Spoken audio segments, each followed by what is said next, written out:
Bienvenue dans le Financier, à votre rendez-vous quotidien de l'économie. Au sommaire de cette édition, la deuxième édition du Forum international de la finance en Afrique subsaharienne en Côte d'Ivoire. Une rencontre qui a pour but de poser les jalons d'un modèle financier africain.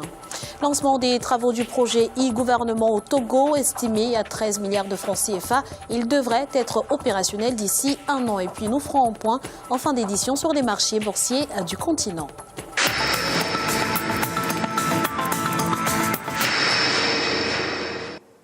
Le Forum international de la finance en Afrique subsaharienne se tiendra du 15 au 17 juin 2015 à Abidjan, en Côte d'Ivoire.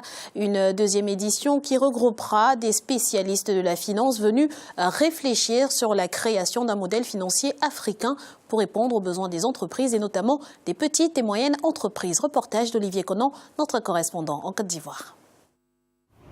Créer un modèle financier africain, c'est l'idée force du Forum international de la finance en Afrique subsaharienne. Il faut repenser les infrastructures financières du continent pour les mettre en adéquation avec l'économie. Il convient de développer un système de financement propre à l'Afrique parce qu'actuellement, les entreprises et en particulier les PME, petites et moyennes entreprises, ont des difficultés pour accéder au financement bancaire.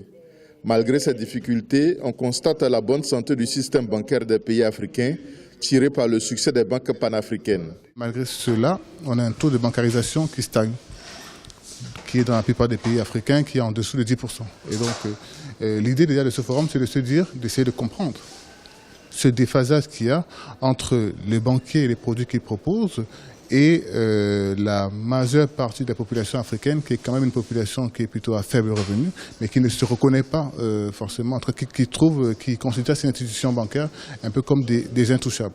Pour mieux tirer profit des possibilités de financement, les entreprises doivent être organisées de sorte à produire l'information économique et financière de façon transparente. Les spécialistes proposent également une accélération des politiques d'intégration sous-régionale et continentale. Si on a un marché unique en Afrique avec une monnaie unique, évidemment, on aura suffisamment de richesses sur place sur lesquelles, suffisamment de richesses pour que les pays se fassent financer directement sur le continent, les entreprises se fassent financer directement sur le continent, dans la même monnaie, à moindre coût. Et vous verrez que l'évolution sera extraordinaire. Là, pour l'instant, notre véritable problème, c'est l'intégration. Le Forum international de la finance en Afrique subsaharienne veut amener les institutions financières à adapter leurs offres aux besoins et capacités financières de la clientèle. Cela passe notamment par la promotion de modes de financement alternatifs comme la finance islamique, le capital investissement et les fonds communs de placement. Prévision de croissance en baisse pour le Rwanda. Le pays devrait enregistrer une croissance de 6,5% en 2015 contre 7% en 2014. En revanche, l'inflation devrait s'établir à 3,5%. Pour rappel, la croissance du PIB du Rwanda avait chuté à 4,6% en 2013 contre une moyenne de 8,2% entre 2006 et 2012 en raison notamment de la suspension par plusieurs pays donateurs de leur aide financière à ce pays d'Afrique de l'Est.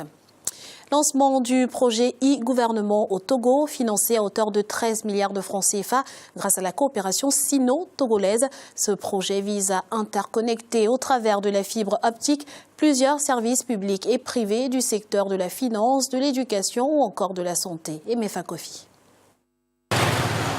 C'est vers la fin de l'année prochaine que le projet e-gouvernement devra rentrer dans sa phase effective.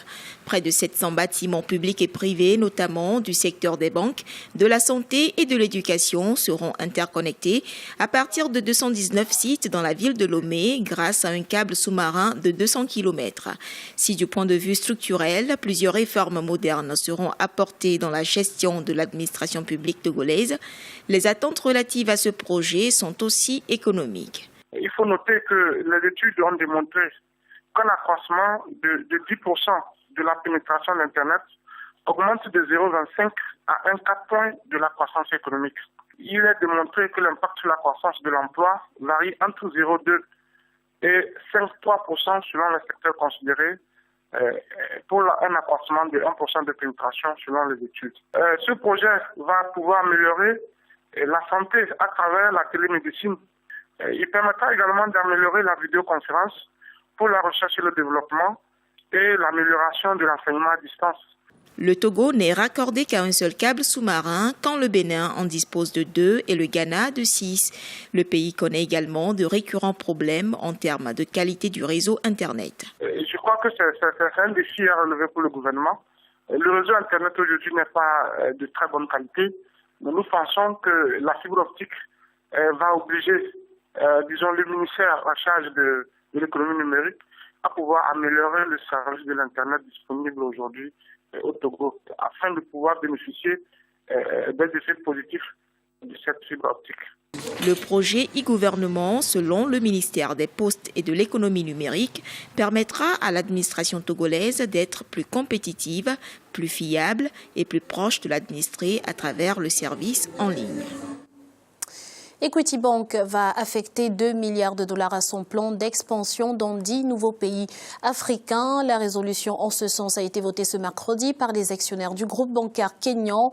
Ils ont également approuvé des accords de prêt d'un montant de 36 milliards de shillings.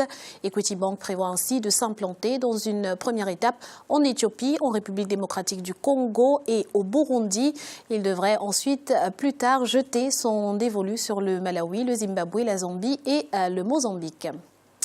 En visite à Luanda, le président congolais Denis Sassou Nguesso et son homologue angolais José Eduardo dos Santos ont conclu cet accord de coopération, des accords qui portent notamment sur la coopération technique et militaire, le transport aérien et routier et le commerce transfrontalier. Les deux chefs d'État espèrent ainsi donner une nouvelle dimension à la coopération bilatérale. On écoute à ce propos le journaliste José Mendoza. Les relations entre Angola et la République du Congo ont été entamées le 24 septembre 1976. C'était à l'époque le président angolais Agostinho Neto et le président congolais Marian Ngobi. Alors on a signé un traité d'amitié et coopération et ce traité c'est valide jusqu'à aujourd'hui. On va supprimer les visas dans le passeport diplomatique et de service. Et on va donner un nouveau élan à la coopération commerciale et économique parce que pendant les années, on a signé beaucoup de traités et des accords. Il est à présent l'heure de faire le point sur l'évolution des marchés boursiers africains à la mi-journée. Mauvaise performance en Afrique australe et dans l'océan Indien. L'indice sud-africain perdait 0,1%. La bourse de Nairobi enregistrait une baisse de 1,04%. Les marchés boursiers de l'île Maurice diminuaient de 0,13% et la bourse du Botswana perdait 0,06%. Du côté de l'Afrique centrale et de l'Ouest, l'indice nigérian était en hausse de 3,90%. La BRVM d'Abidjan gagnait 5,28% et la bourse du Ghana augmentait de 0,13%. En Afrique du Nord, enfin, l'indice tunisien gagnait 0,13%. Celui de l'Égypte enregistrait une baisse de 2,28% et la bourse marocaine perdait 1,06%. C'est la fin de ce Financia. Nous vous remercions pour votre fidélité. On se retrouve très vite pour un nouveau rendez-vous de l'économie sur Africa 24.